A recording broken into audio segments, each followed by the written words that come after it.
آقای حسین بهروزینیا، آهنگساز و نوازنده بربط، از موسیقیدانان برجسته ایرانی هستند که سالهاست در ونکوور اقامت دارند. در این هفته به دیدار ایشون رفتیم و در این بخش از برنامه با گوشه‌هایی از کار و آثارشون آشنا میشیم.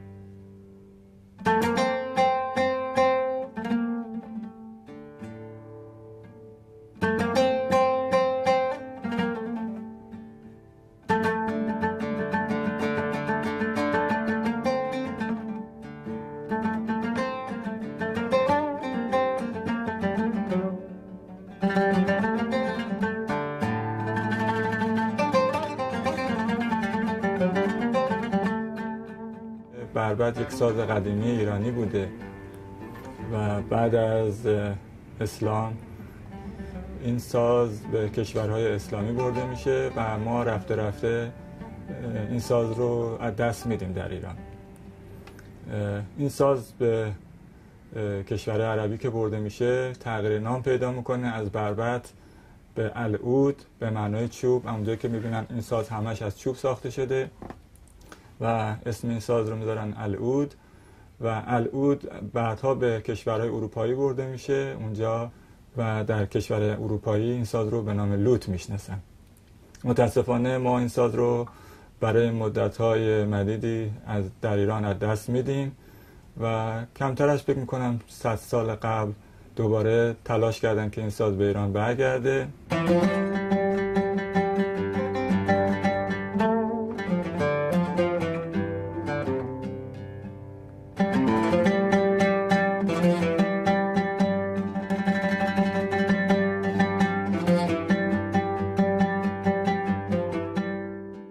من اولین فردی بودم که در رشته ساز عود یا بربط فارغ التحصیل شدم از هنرستان موسیقی و بیشتر تلاشم این بود که بتونم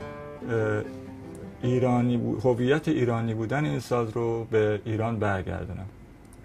تلاش میکردم که بتونم از ردیف‌های موسیقی ایران و آهنگ‌های محلی ایران استفاده بکنم تا بتونم گوش مردم رو به شنیدن این در واقع ملودی ها آشنا بکنم، به جای اینکه با ملودی های عربی در واقع چون این ساز رو میشناختن به گوششون میومد که این ساز عربی هست، من سعی کردم که در واقع این شنوایی رو، این تست و سلیقه رو عوض بکنم در بین ایرانی‌ها و بتونم شیوه ایرانی نوازی رو برای این ساز نشون بدم. کدوم قطعه یا اثر از کارهای خودتون رو برجسته تر از بقیه میدونید؟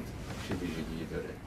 قطعه رو ساختم به نام آفتاب نیمه شب که خیلی مورد توجه و استقبال جوانها قرار گرفت و با هر سازی میتونستن این قطعه رو اجرا بکنن و از نظر فرم و ریتم این شاید بهتون بگم که در موسیقی ما برای اولین بار این ریتم روش ملودی ایرانی گذاشته شد و با موسیقی ایرانی اجرا شد.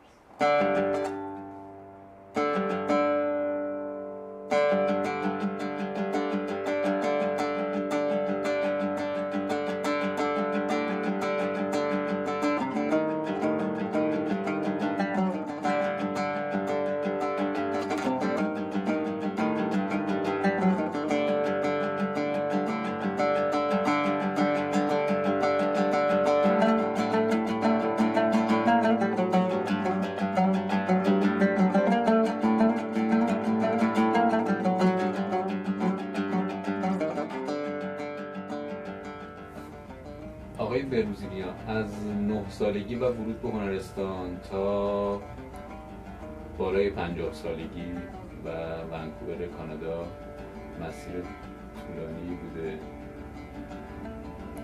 چرا ونکوور؟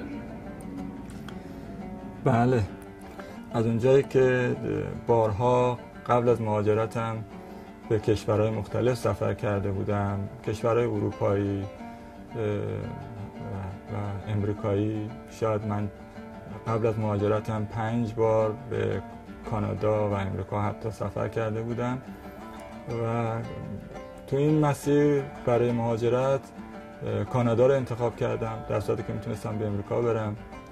و در شهرهای کانادا به نظرم رسید که بهترین جایی که میشه خانواده رو داشته باشم و کار هنریم هم ادامه بدم شهر ونکوور بود که واقعا طبیعت بسیار زیبایی داره و آرامش خاصی داره این شهر. هرچند که زندگی در خارج از کشور واقعا سخته و من هم کسی هستم که بیشتر دوست دارم در کشور خودم زندگی بکنم، ولی مهاجرت هم تجربات خاص خودش رو داره و من در اینجا شاید بتونم بگم که فعالیتم رو حتی بیشتر از زمانی که در ایران بودم ادامه دادم و آثار مختلفی ضبط کردم. هنرجویان زیادی داشتم، هم از ایرانی و غیر ایرانی.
موقعی که اینجا مثلا فاصله بین اومدن شاگرداتون یا یه وقت فراغتی دارین، اگه بریم پشت اون پنجره بیستین بیرون نگاه بکنیم به چی فکر میکنین؟ بریم اونجا الان به همونجا برم اونجا فکر میکنم فقط به ایران فکر میکنم. رفتم و این کار کردم و بیشتر اوقات وقتی اینجا وای میستم خیابون رو نگاه میکنم بیشتر به ایران فکر میکنم. خب البته این خیابون همینطور که می‌بینی رفت آمد هست. تهران همیشه شلوغه و شلوغیش رو میتونم با اینجا مقایسه کنم که خیلی خلوت اکثر اوقات، هرچند در بعضی ساعات اینجا شلوغ میشه، ولی وقتی در تنهایی خودم اینجا هستم بیشتر یاد ایران هستم و فکر میکنم کاشکی در ایران بودم الان.